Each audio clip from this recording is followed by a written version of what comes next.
Good morning. This is Lori with 88 Angels. I hope you're enjoying the solstice, the full moon, the strawberry full moon. We'll start the day with indulgence and abundance. This is cheesecake. And you zest a lemon and you add the lemon juice and you put it in the cheesecake. It's so good. And with it being the strawberry full moon, we needed some strawberries with it. It's so good. Indulgence, that's all it is. I don't know what else to call it. Let's take a look at the cards because today is, oh yeah, our internet's out. So if you hear the doorbell ringing, I gotta go get it because the guy's gonna come. The neighbors were having some yard work or something. I don't know. Anyway, all right, let's look at our cards. Kaliel is our guardian angel card from June 16th through June 21st. The invocable God. To bring memories to light. Remember when.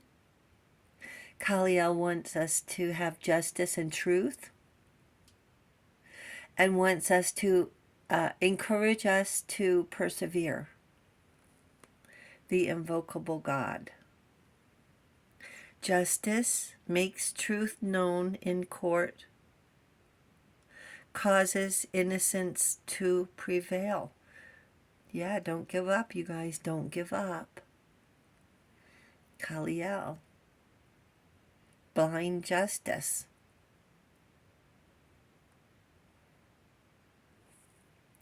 And our story today is going to be about our next card, the Queen of Pentacles. She's sitting on the throne. She's got money, resources. She's got a bunny rabbit next to her that represents fertility and abundance as well.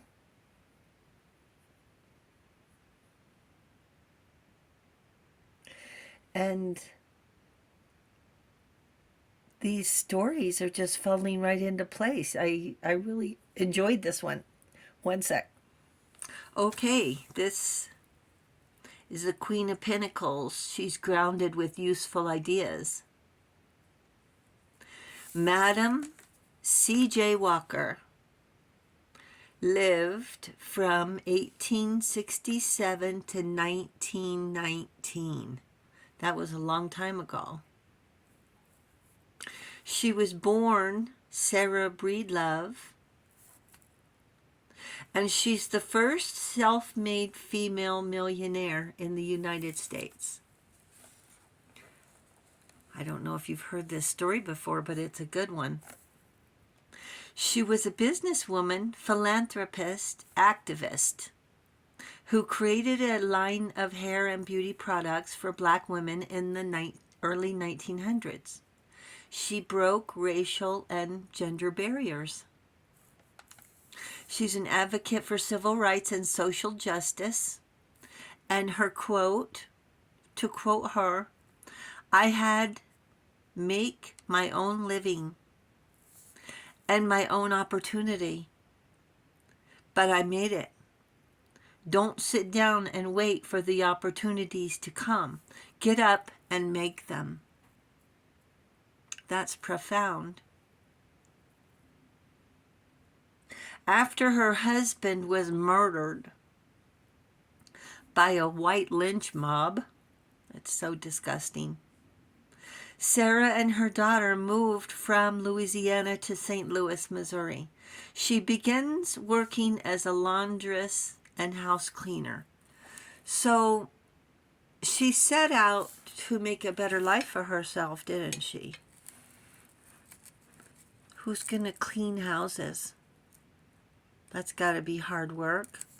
and doing other people's laundry in the 1900s.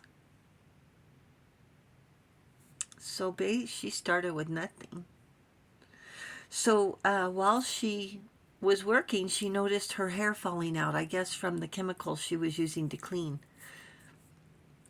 She dreamed, so in a dream, a man appeared to her giving her a recipe or a mix, I don't know what else to call it, for her hair. So once she made it and applied it to her own scalp, her hair started growing back in just a few weeks. From there, she started her own business. Sarah opened a manufacturing headquarters in Indianapolis, hiring women to give us, self-esteem, giving way to prove women can do more than you think. In 1908, she started the Lilia College in Pittsburgh to train women how to sell door to door.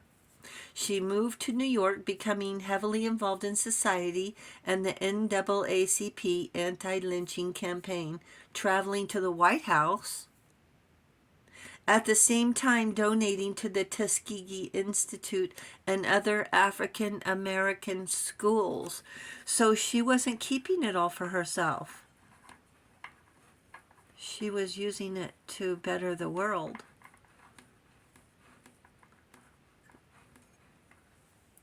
These strawberries are so sweet.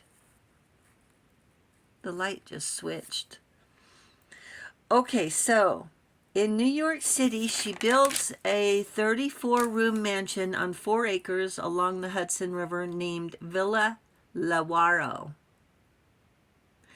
And this is a true story. It's an amazing place. I Googled it. It's a beautiful place.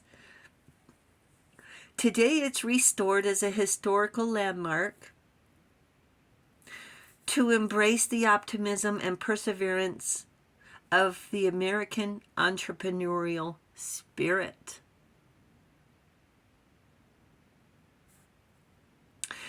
It was used as an intellectual gathering place for the Harlem Renaissance. Now, if that part of the story isn't interesting, this part gets even more interesting. So, among the people who were guests at this villa was James Weldon Johnson, a writer and civil rights activist, who said, "Yours is the quest that has just begun." He wrote the Black national anthem, "Lift Every Voice and Sing." Then we have Zora Neale Hurston. She wrote "Their Eyes Were Watching God" in 1937. Her quote, "I have the nerve to walk my own way, however hard, in my search for reality, rather than climb upon the rattling wagon of wishful illusions." Goodness. W.E.B. Du Bois also visited. He was the first African American with a PhD from Harvard. He founded the National Association for the Advancement of Colored People, NAACP. He strongly protested lynching. Goodness gracious, my goodness. Jim Crow laws. So he protested lynching. He protested Jim Crow laws and discrimination in education and employment. Lastly, we have, among others, I'm sure there's other amazing people, but these are just a few. Langston Hughes wrote The Negro Speaks of Rivers at 17 years old. He wrote A Dream Deferred. What is the fate of a deferred dream? Quote, hold fast to dreams, for if a dream dies, life is a broken winged bird that cannot fly. He wrote The Negro Speaks of Rivers. I've known rivers. I've known rivers ancient as the world, and older than the flow of human blood in human veins. My soul has grown deep like the rivers. I bathed in the Euphrates when the dawns were young. I built my hut near the Congo, and it lulled me to sleep.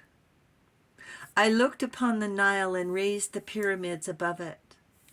I heard the singing of the Mississippi when Abe Lincoln went down to New Orleans, and I've seen its muddy bosom turn all golden in the sunset. I've known rivers, ancient, dusky rivers. My soul has grown deep like the rivers. And the angels say, dare to dream.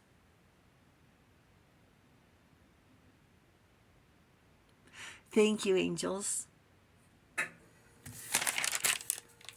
Thank you, Miss Walker, for breaking through the glass ceiling. Thank you, viewers and subscribers, and thank you for hitting that subscribe button. You guys are awesome, awesome. Thank you so much. Thank you so very much, and I will talk to you soon.